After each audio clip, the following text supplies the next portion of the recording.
You're watching the funeral service of the late former Deputy President David Mabuza. I'm with Mfundo Mabala. Mfundo, we've got the ANC Secretary General. Yes, good afternoon, SG. Thank you very much for joining us this afternoon. A very somber occasion today.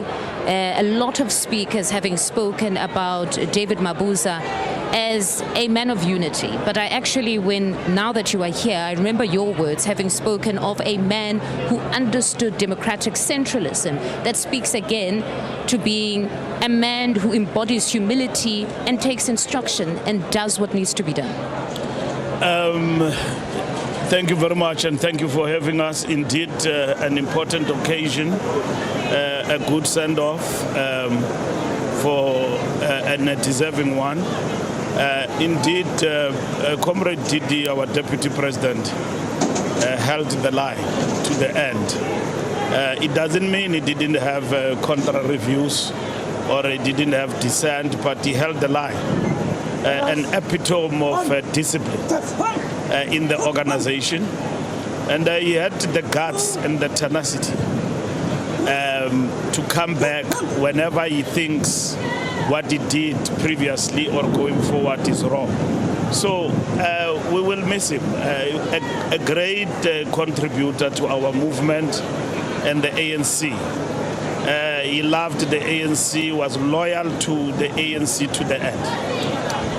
And part of what we've observed, Mr. Mbalula, is that in as much as this is a state funeral, there's a big chunk of it that feels almost like an ANC funeral, and that's only natural given what you just said. What lessons can be taken from his leadership of the ANC? And I'd like you to say a bit more and talk about the ability to recover from a decline and almost a failure, because at some point, I think 2015 thereabouts, there were all sorts of ructions in this province. You had structures coming up, Save the ANC in Mpumalanga, Bushbuck Ridge Residents Association was also emerging, all sorts of accusations about party processes not being adhered to. What lessons do we draw from the ability to go from that to a strong ANC by 2017, going to the ANC conference 2022? Comrade Didi in Mpumalanga managed to rise to the occasion from where the province was, totally divided province, to the point of really bringing everybody on board. And he left this province intact.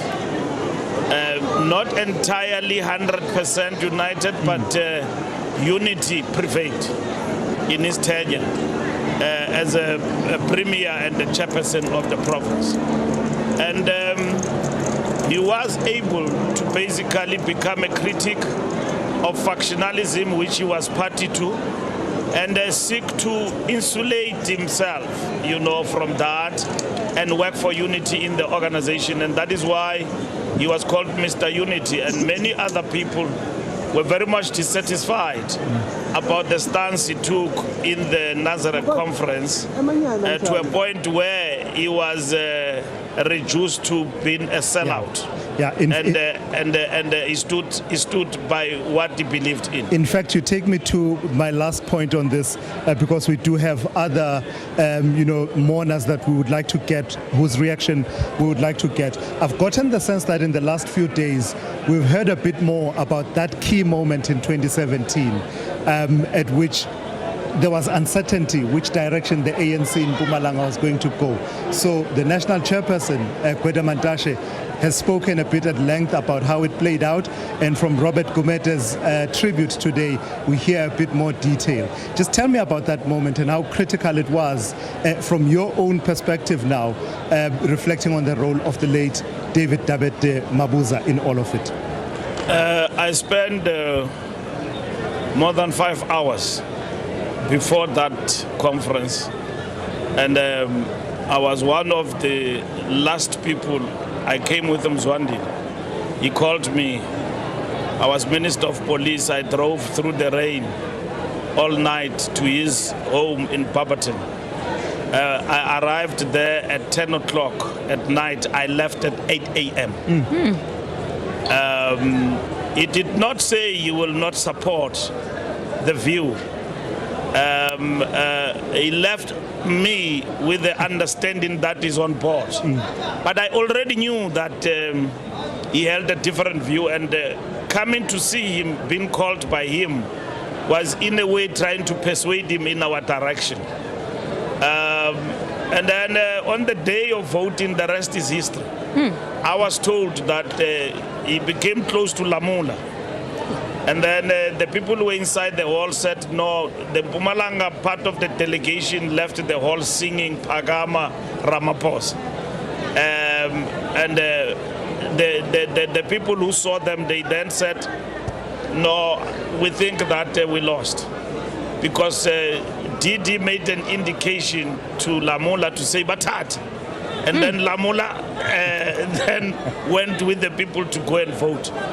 So he believed in this thing of undoing factionalism and at the same time let everyone come on board. And indeed, the outcome became, if you like a biscuit assorted. You know, it was a zigzag. An incorporation, President won, the deputy him. So everybody was on board. So Didi loved the ANC. I mean, he will even spend money to buy regalia, bakkies, a lot. So I interacted with him, if I were to strike a personal note, with those bakkies till today. Whenever me and Nomvula, we want to run elections and all of that, we relied on those bakkies. I don't know what's going to happen now. And then he will give us those bakkies. So it was not just talking. He walked the talk, and then he contributed personally and materially to the African National Congress. Most certainly, that has been the common theme of a very resourceful man within the African National Congress. But beyond that, there's also been another theme of this quiet resolve that we heard from the president, a man of great intellect, but very humble and quite quiet. Was that the David Mabuza that you also experienced, that given all the applause of being him being a strategist, it still seemed as though that high office didn't take over? He still remained a man of great humility and quite quiet. Yeah, he did want to take over, but it didn't pan out in the last conference. And then he saw it from the floor that it's not possible. But he did try to basically to be at the helm of the organization. And he had some comrades who were supporting him in certain provinces. But it was tested in the floor of the conference, and he saw it, and then he withdrew. And then he was quiet but resolved. Don't underestimate him. And also don't underestimate his love for the organization. And actually him being loved by membership of the ANC. They understood him, and then they liked him and all of that. And so, but he was not like a person you will find even in meetings. Talking. You will finish the whole NEC without saying a word, but go and sit down with him. You will hear that this man has got ideas, and he's got the way forward and all of that. Thank you for that, Mr. Mbalula.